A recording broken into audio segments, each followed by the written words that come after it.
Welcome to the Politics of Everything. I'm Amber Daines, your host and podcast producer.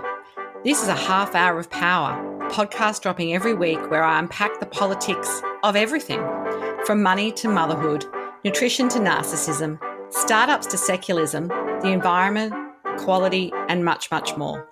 Our guests are seasoned in the field or topic of their choice, even if you've not heard of them yet. This is a non-partisan show. So while I love exploring varied views and get a buzz from a healthy debate of ideas, this is not a purely blue, white, green program. Please subscribe, tune in and enjoy the politics of everything. Self-awareness is the ability to focus on yourself and how your actions, thoughts or emotions do or don't align with your internal standards. Self-awareness sometimes feels uncanny and a bit intangible.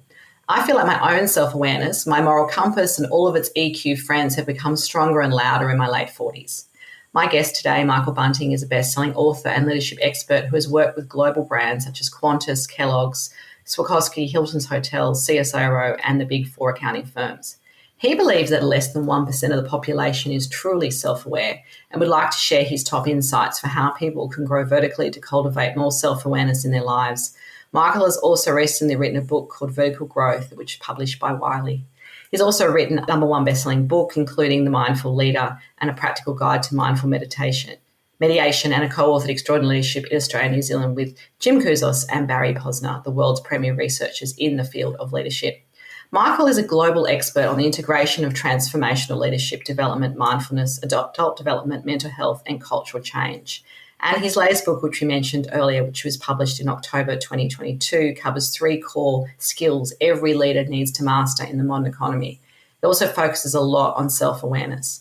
And for Michael, the answer to improving how we work and lead is called vertical growth, growing beyond your self-sabotaging pattern like self-doubt, insecurities, fear of failure, or imposter syndrome to teach us our full potential and ultimately becoming the sort of person that leads others authentically and stays true to your own core values no matter what life throws at you. That sounds pretty good to me. So welcome to the podcast, Michael.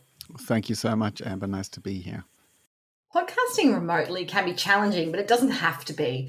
Since day one of the politics of everything, I have relied on Zencastr's all-in-one solution to make the process quick and painless, the way it should be for those of us who just love great content and want to get our ideas out into the world.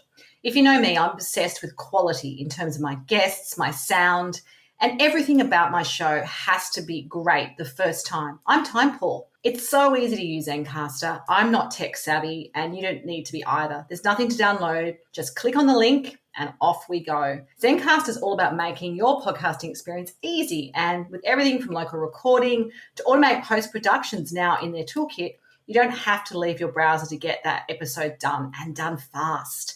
I have a special offer for you, and hopefully you can experience what I have with Zencastr. Go to zencastr.com/pricing and use my VIP code, The Politics of Everything, all lowercase and one word, to get 30% off your first 3 months of Zencastr Professional. How good is that?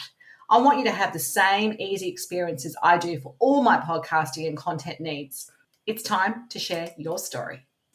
So, young Michael, what did you want to be when you grew up, and did that early career path kind of take shape?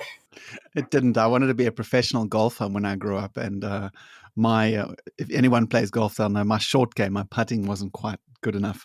And I also soberly discovered that elite sports is truly, truly elite. The difference between someone who's really good and someone who can make a living is usually quite a vast difference. It's probably less than 1% of all people that play a particular sport, I imagine. I think even less than that. It's probably more like 0.01%. Yeah, absolutely. Oh, funny. So do you still do some golf in your hobby time, or did that sort of get left behind entirely? It got left behind for a long time, and then I picked it up through COVID again. Excellent. So let's go on to this topic today. How do you define self-awareness, and why does it matter so much? And I'm particularly struck by the idea that perhaps only 1% of us actually are truly self-aware. So let me start with the 1%. Of course, we're using very absolute terms, because everybody is self-aware. I mean, you wouldn't be able to walk across a room without a degree of self-awareness. So there's a degree of self-awareness in everyone. What I mean by that is being able to turn it on and increase it at will. So in other words, if I said to you, and this is the 1% question, if I said to you or anyone in listening to this, could you please be self-aware right now? Deliberately choose to be more self-aware right now. And we've done this question, thousands of people, and definitely less than 1% of people know technically how to answer that. So most people will say things like, oh, well, I'll think about how I act, or I'll become aware of my impact on others. And none of that is self-awareness. So to get to what is self-awareness, it's two words. And because I come from a tradition of rather intense mindfulness practice, mindfulness has this quality of being interested in what's real and happening now. It's not interested in any theory at all. So you'll hear this in the way I explain this. When we talk about self-awareness, there's self and awareness. So if we break that down, we go, well, what is awareness and what is self? Because if I'm going to be self-aware, I need to understand both of those elements. The first is awareness. Awareness is a function of being present, concentrated, here and now. So if, for example, you have a pen in front of you or a screen in front of you, whatever is in front of you, as you are witnessing it, seeing it, you're aware of it. But if you close your eyes, for example, you are no longer aware of it. All you've got now is memory of what you saw a few seconds ago. And then the mind fills in the gaps and, supposes it's seeing.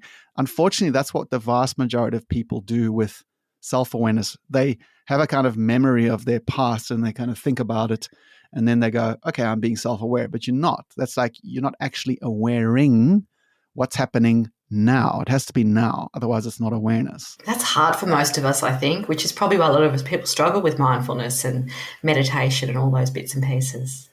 Yeah, we've been, it's an interesting, mindfulness was very popular sort of 2-3 years ago, but as the reality of the practice of it has become evident to most people, most people have turned away from it because the average person's mind is deeply unsettled and unwell. So it's not at ease in itself. So when we practice mindfulness, what we theoretically should meet in presence is this relaxed, blissful mind that's deeply congruent and at ease. But almost no one meets that. They meet a disturbed, anxious, at odds, conflicted mind. And that's very uncomfortable. So most people then turn back to their numbing habitual patterns, like let me turn on Netflix. So in other words, most people are running from their own selves their entire lives, hence the lack of self-awareness. How can you be aware of something you're running from most of the time? Your own mind, into distraction. Absolutely. And there's so many distractions, I guess. One of the topics in your book, which really fascinated me, is this idea of vertical growth. And I guess for most of us, that kind of sounds like, some exponential business growth, but I'm sure it's not. But how does that work with self-awareness? And is there some example which can show us how they play together? So vertical growth is the result of a good self-awareness practice. When we talk about, I didn't finish on self-awareness. When you talk about the awareness part, we also talk about the self part. What is the self? Self is an experience it's a physical experience of being aware of the body is self-awareness. It's an emotional experience, being aware of the emotions is self-awareness. And then it's a mental experience. There's a lot of thinking. And then there's deeper things like beliefs and assumptions underneath that. But being aware of those. When you are not aware, as in not witnessing or awareing those things, you tend to get driven by a bunch of unconscious patterns, what we call in our book algorithms. And those algorithms come from our past. The most dominant pattern we see in our work is the pattern for approval. So for most people, somehow they're trying to earn approval. So as I'm speaking on this podcast, am I thinking, am I coming across the right way? Will people tune out? So there's a concern with, am I going to get approved of? And then vast majority of our actions that are approval based, we're not actually aware we're seeking approval. And the easiest example most people can relate to would be Donald Trump. Aside from, I'm not going to make any political statements here, but Donald Trump is an interesting psychological study because here's the guy who's the president of the United States, or was the president of the United States, is a billionaire, has everything you could want, but he's constantly begging for approval publicly. Like he's basically saying, look, I'm the best president that ever lived. There were more people at my inauguration. Psychologically, that's a person begging for approval. Now, why would he beg for approval if he felt complete inside? Vertical growth is the moment where you witness or see that pattern in yourself and you see its suffering and its struggle within you. And then you have the option, the availability to drop that pattern, to let go of it. The tricky part with vertical growth is that we are not aware of our patterns. Very, very few people are aware of the patterns. And I'll give you another really easy example. One of our clients declared that their deepest value was integrity. They then went on to share a couple of months later that their number one challenge as a leader was avoiding conflict. I asked them, are you aware that you're out of integrity when you're avoiding conflict? Yeah, And she was completely clueless. What? No, I love integrity. Well, when you're avoiding conflict, you're being driven by a pattern of fear, and that fear is overwhelming your honesty. But she had no idea of it. And unfortunately for most of us, we live our entire lives with a vast majority of our behavior and our patterns of behavior we are unaware of. And then we usually blame other people for those patterns of behavior. You are making me angry, for example. Yes, that's very common, isn't it? You sort of, you kind of shift that, I guess, that blame. So some of the pros of this vertical growth that you explain in the book, there are sort of 4 areas which I kind of tapped into. Create an environment of psychological safety, and you can get better at empowering others. And also setting and protecting your boundaries, which I think is really important. And I have only learned to do that in my 40s, to be honest. And the final thing was increased confidence. How do these 4 work together? And do they need to work together at all times? Or are you tapping into these depending on the situation and what you're experiencing? They come from a perspective of a very settled mind that's understanding the nature of suffering. So, for example, when we are not making other people feel psychologically safe, we're typically threatening them or trying to shame them. So if you say to a child, you do that or else, we're threatening that child. We're wanting that child to feel scared so that they comply with our wishes. This is not, and when this happens in the workplace, this is not psychological safety. As we begin to become more aware and we vertically grow, we begin to understand that whenever we're trying to make others suffer, we are actually coming from a place of suffering within ourselves. You would never say to someone, the secret to happiness is cultivating fear and cultivating judgment of everyone. That's the secret. Like, what? But we do these patterns daily, hourly, and we're just not aware of them. Part of the reason, particularly on psychological safety, is that the average person's internal experience is not psychologically safe. So most people have an inner judge. You interject your parents' voice from when you're little. Oh, absolutely. We all do that, I think. It doesn't matter how old you are, though. It's just strange. It's not an age thing, I've discovered. No, it's actually outgrow it. It's a natural part of growing up as a kid. Unfortunately, you stay psychologically a kid while you have an inner judge, because the judge, the critical voice inside your head, speaks to another part of you, which is basically a little person who's not really grown up yet. The interesting thing about that is the way our voice speaks to us, that inner judge speaks to us, is fundamentally psychologically abusive. It doesn't speak to us with respect or you're stupid, Michael. Why did you do that, you idiot? It easily speaks to us in a way that's violent.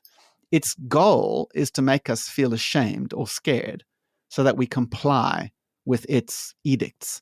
And because the judge is convinced it knows the secrets of all secrets of life, and most particularly the secrets to your own endless contentment, endless approval, endless safety. But of course it doesn't, because it's an old echo of most of us had dysfunctional parents in one way or the other. And so we are not even internally psychologically safe with ourselves. You ask the average person, how would you practice compassion with yourself? Most people would assume if you're compassionate with yourself, you'll never get out of bed. You'll never do hard work. You've got to drive yourself, push yourself, judge yourself, stand it up, And what this reveals is the average person has a deep lack of self-trust in their own natural, responsible nature. So that's the part of psychological safety. Once we begin to feel content and well inside ourselves, things like empowering other people, for example, is another thing you mentioned, become an act of joy. But if you're insecure, empowering other people can feel threatening. We've had this multiple times as leaders. You give them all the techniques. Of course. Yeah. And you see that with leaders sometimes who, for women, they call it the queen bee syndrome, where you don't help other women, for example, because you had to do it the hard way and you think that's going to keep you safe and in power, yes. I guess. So we're constantly revealing to the educated eye of someone who understands self-awareness, we're constantly revealing our dysfunctional patterns. You know what they say, when you judge someone, you're saying more about yourself than you are about them. And it's this I agree with that. The mind is not at ease. And when I say the mind, it's kind of an odd concept. What I mean is internally, and mentally and emotionally, we're not at one with ourselves. We're not at ease. And so from pain comes pain. When we're in pain, we inflict pain on others. One of our favorite sayings is, when we are well, our wellness spills onto others. When we're unwell, our unwellness spills onto others. Please be well. Absolutely. No, I agree. Look, a couple of years of pandemic life has led to some trends. And look, quiet quitting was something which was big in the past sort of 18 months or so. And it's very much a term which is used in popular speak to describe work culture, where people have been stepping back a bit, maybe from the grind, if you like. Another trend you highlight that just as potent for the workplace as we head into 2023 is the image management focus. And you're saying in your book that 40% of the time we spend at work is focused on managing our image rather than the core tasks that will add value to the organisation that we are working with or for. If you're someone who struggles with perfectionism or imposter syndrome, this could be an issue, I guess, that's holding you back from achieving your career and life goals. How does that really create issues for us? And I would like to challenge the idea that isn't part of working with others in a company, particularly a big organisation, a lot about how we appear rather than what we do? Because to me, that sort of, particularly in corporate culture, is seen as the norm, if you like. Yeah, I would completely agree with that. We're not being naive in suggesting that you just stop all your image management tomorrow. What unfortunately occurs, though, is when we're image managing, when we're trying to appear, a certain way, the most interesting thing is that image management is dependent on a loss of integrity. So the moment we're in any kind of image management, we're also out of integrity. We're not acting from a place of congruence or truth. And of course, senior leaders got to senior leadership all too often through playing the game, right? The political game. And so once they get to that top, ironically, those same people who get to the top, when they were in middle management, they would suffer as a result of all the politics and image management. And then they unwittingly perpetuate it when they get to senior management. So what we're saying initially when we work with our clients is we typically work with the CEO and the executive team, and we analyze the cost of image management and we look at the alternative. It has to be set from the top. If you're in the middle of an organization and you're a leader, the very minimum you can do is to start to try and eliminate image management from your own team, because image management is lonely and painful. What we found over and over again is that when people are pretending they're okay, for example, which many people did and many work cultures did that through COVID, there's a tremendous sense of isolation and loneliness that comes from it. Almost, and the inner judge gets going even more. It's like, why am I the only one who's suffering? Everyone else seems to be okay, right? So image management is also the core of imposter syndrome. Another way of saying it, yes, there's one part playing the game, but most of us image manage even in our marriages. How are you doing? I'm great. Oh, the passive-aggressive behaviors. Yeah, absolutely. And they can become habitual, I suppose, too. You don't even think about it. They come from image management's origins are from our childhood. So Dr. Gabor Mate, one of the leading, if not the leading expert on childhood trauma, describes it as we have two fundamental needs when we are little. We have the need for internal integrity, so being at one with ourselves, which is also a survival need. You need to be sensitized and clear as a child, sense danger in the forests. So being integrity to yourself is one core need, and the other need is connection or attachment to your parents. Unfortunately, as soon as one is threatened, so in other words, if my integrity is threatened because my parents are telling me to do something that is not in my nature, they're telling me to play music when I don't like music, what the child always does is sacrifice integrity for attachment, because if you don't have attachment, you die. Yes. If your parents are.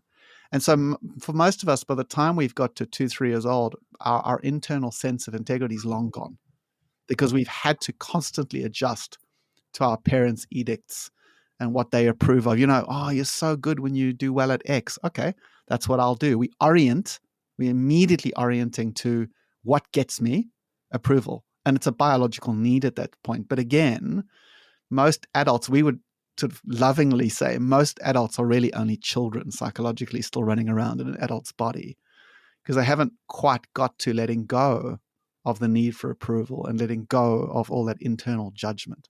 Until those two settle, it's really hard to feel adult. Absolutely. No, that makes perfect sense.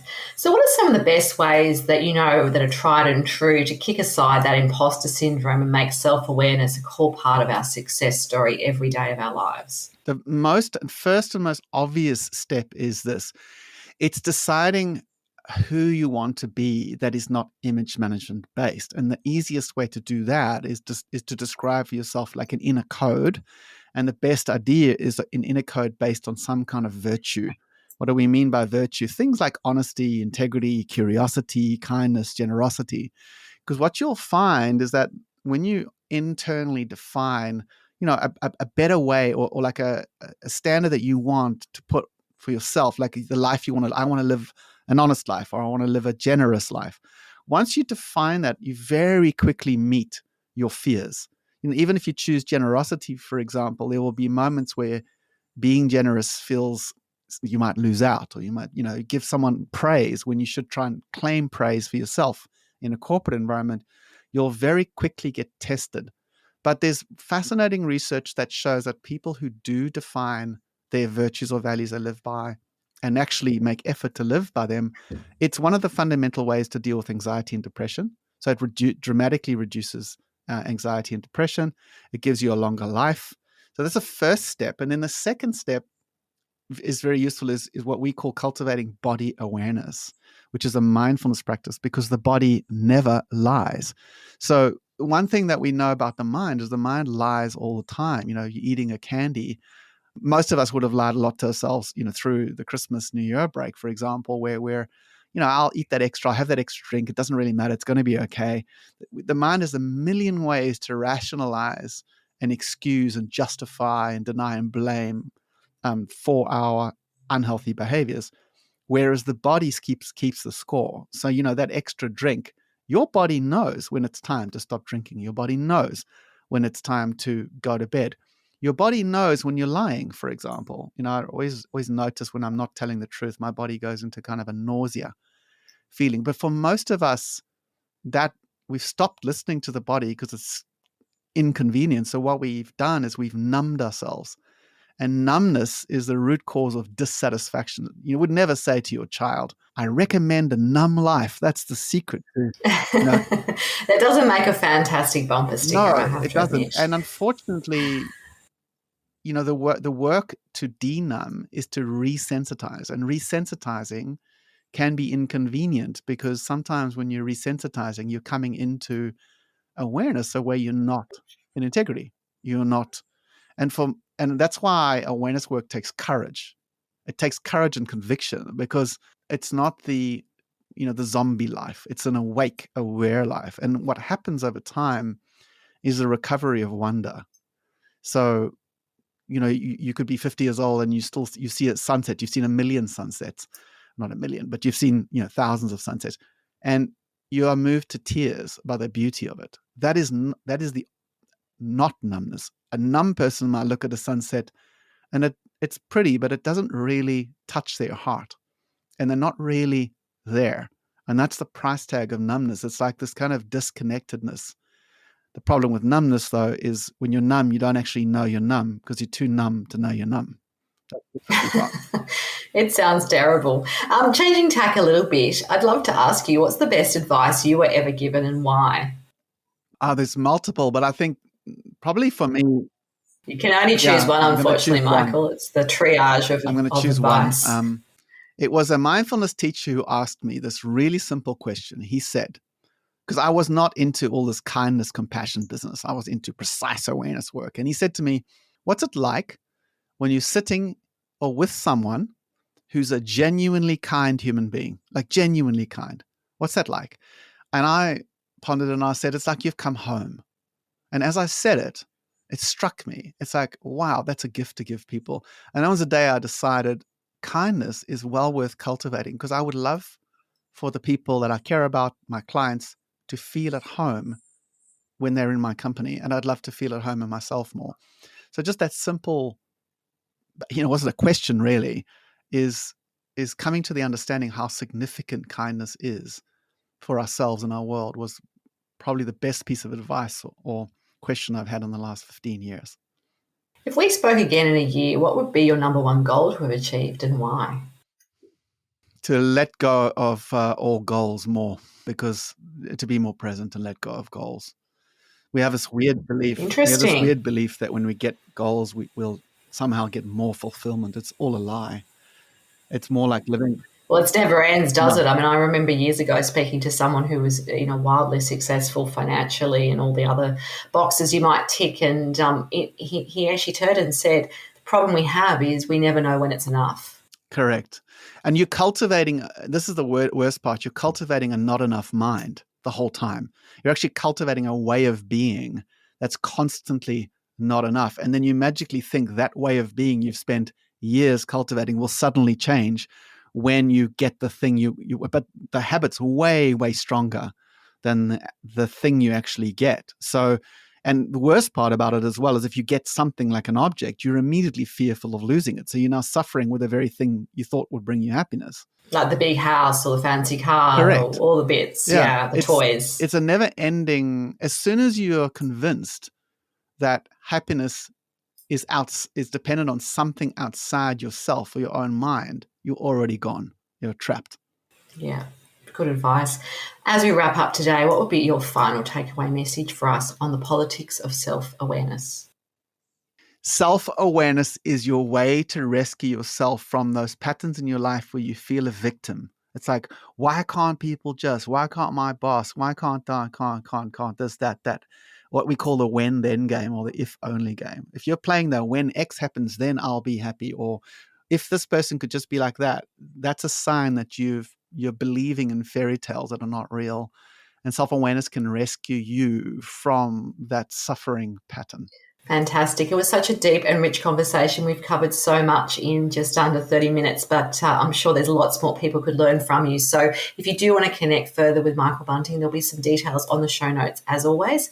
Until next time, do take care. Thank you so much.